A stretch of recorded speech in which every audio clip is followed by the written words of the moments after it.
Your appliance breaks, and the script says, replace it. Repairing it is the middle-class rebellion because you refuse to let one fault turn into a new bill, a new payment, and a new reason to spend.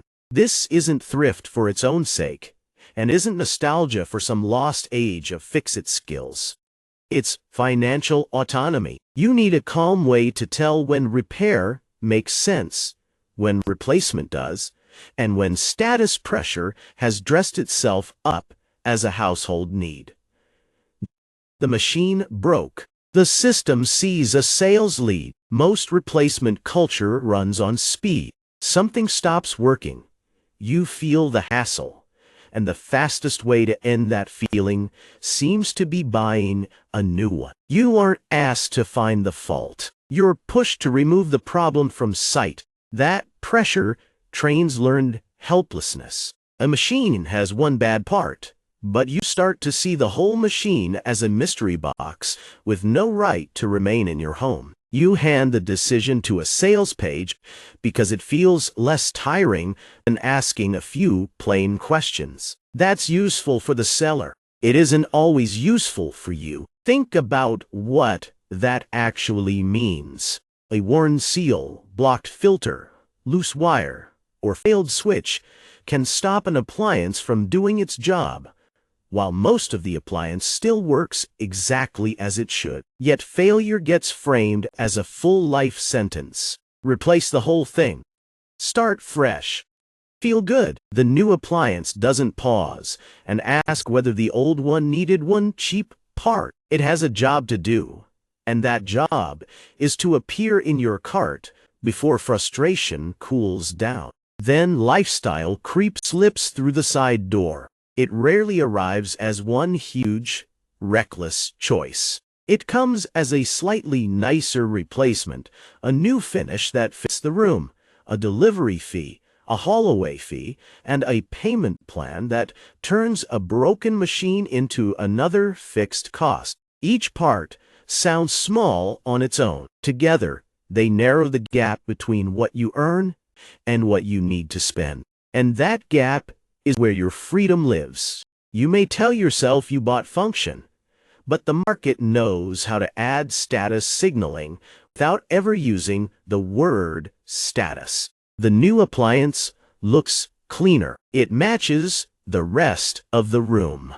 It implies that your home keeps pace with the kind of home you think you should have. No one needs to say it out loud. That's how quiet comparison works. Picture the brief approval of a polished kitchen, whether it comes from a guest, a photo, or your own glance as you walk past it. The feeling is real, but it fades fast because it was never about the machine doing its job. It was about the machine doing a small social performance. A refrigerator is apparently now expected to carry the emotional weight of a promotion. Strange job for a box that keeps milk cold. Your internal scoreboard asks different questions.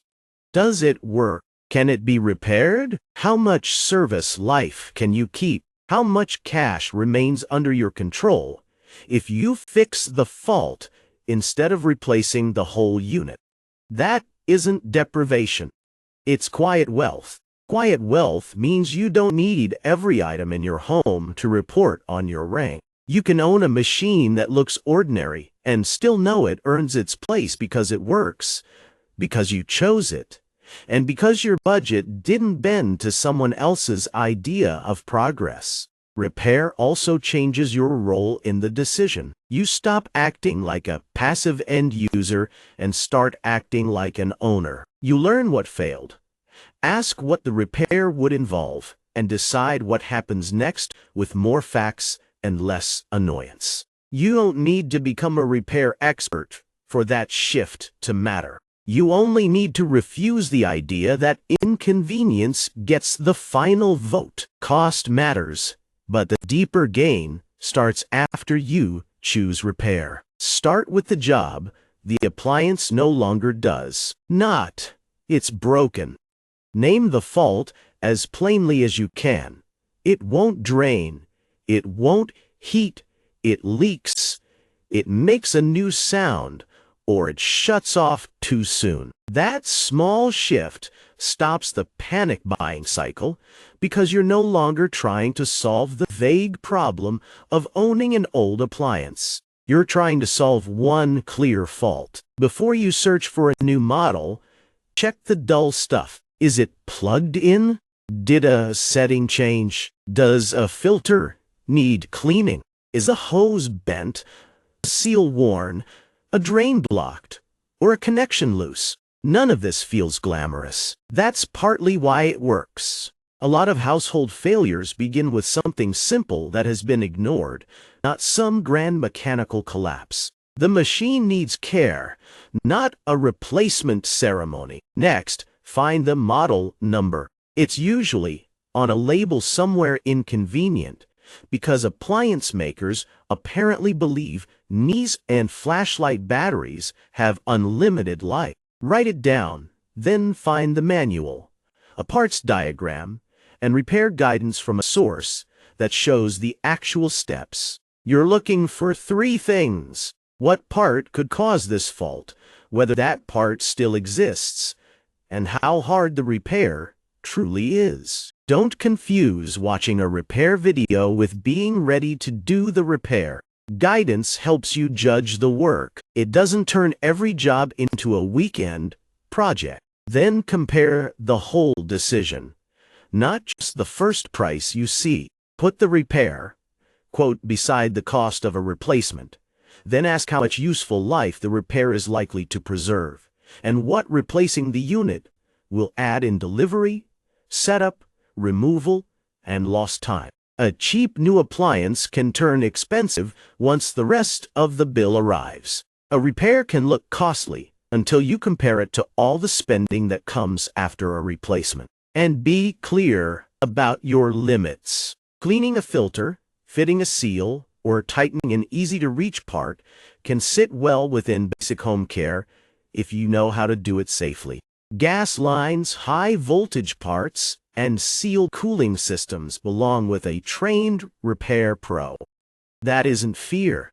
It's good judgment. The goal isn't to prove you can fix everything with a screwdriver and a stubborn look on your face. The goal is to keep control of the decision while knowing when to pay for skilled work. Set your repair rule before the next appliance fails. You might decide to seek a diagnosis first, then repair when the full cost makes sense against a replacement and the unit can still give you solid service. You might also decide that repeated faults, missing parts, or a repair that won't last are your line.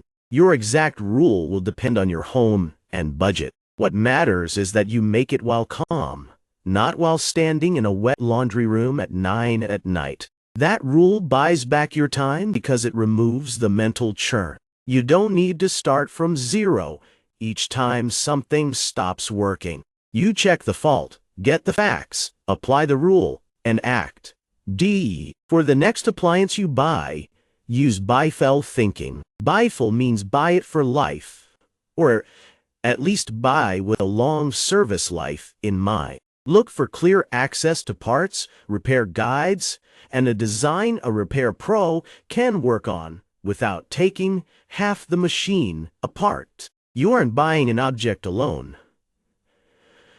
You're buying the terms of ownership. A repairable appliance gives you more choices later. It lets you swap a part instead of surrendering the whole machine when one weak link fails. That's what a durable purchase should mean. Each time you repair, even when you hire the work out, you teach yourself a useful lesson.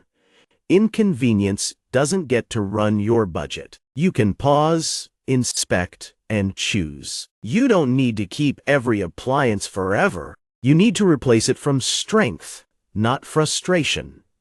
Repairing what still has life keeps your money, your judgment, and your choices on your side. Subscribe if you want more ways to build quiet wealth, cut lifestyle creep, and live on your own terms, because the internal scoreboard gets stronger every time you refuse to replace a fixable part.